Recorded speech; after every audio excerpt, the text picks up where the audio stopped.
Welcome into the American Digital Network studio. I'm Haley Outen. The American Athletic Conference announced big news last week with the addition of Wichita State to the league. And to talk more about it, we bring in a guy who has a front row seat to all the action, Wichita Eagles sports reporter Paul Suellentrop. Paul, what has been your perception of the level of excitement at the university with this move?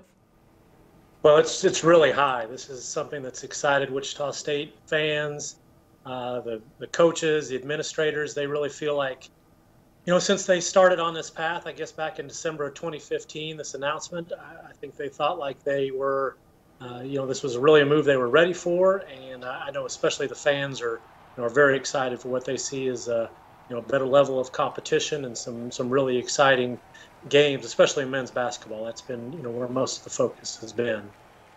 Yeah, the fans seem really excited, and you've gotten to cover the rise of this men's basketball program, which has become a mainstay in the national conversation. What can you say about the job Greg Marshall has done and how much this university is invested into keeping their head coach?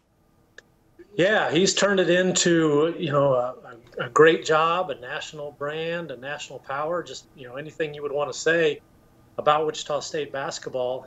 He came in and they had success before, with Mark Turgeon. And then he came in and really took it to another level, turned it into the kind of job that he hasn't wanted to leave, turned it into the kind of job that people really pay attention to. And, they're consistently in the NCAA tournament. They were consistently at the top of the Missouri Valley Conference. They sell out almost all of their games. They draw well on the road. He's just really turned it into, what I would think by almost any, objective measure, one of the top, depending on the year, top 15, top 20 programs in the United States, some years even better than that. Now, for a university that hasn't gotten the seeding maybe that it feels it deserves in years past, how can switching leagues impact Marshall's team come March?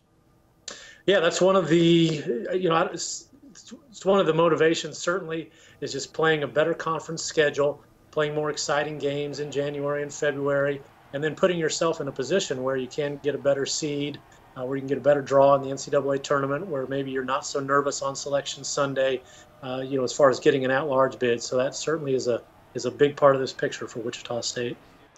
Now, the conference as a whole can somewhat relate to the feelings regarding the NCAA tournament in terms of bids and seedings. This year, the Americans' top two teams, SMU and Cincinnati, both earned 6 seeds.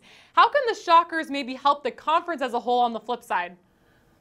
Well, I guess you've got to win non-conference games, and that would be true for everybody in the conference. You kind of set yourself up by how you do in November and December.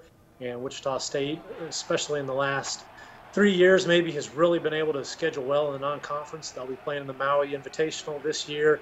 They've got games with Oklahoma State, and we're just hearing today maybe a series with Baylor. So they should have a fabulous non-conference schedule next year. And then, just like no matter what conference you're in, if you play well in November and December, then you should be able to go into January and February with a pretty good power rating, and then you can take it from there. But that's obviously Wichita State's job. The American needs them to kind of be a rainmaker and give them more opportunities for quality wins and quality losses and help that conference get more teams in the NCAA tournament.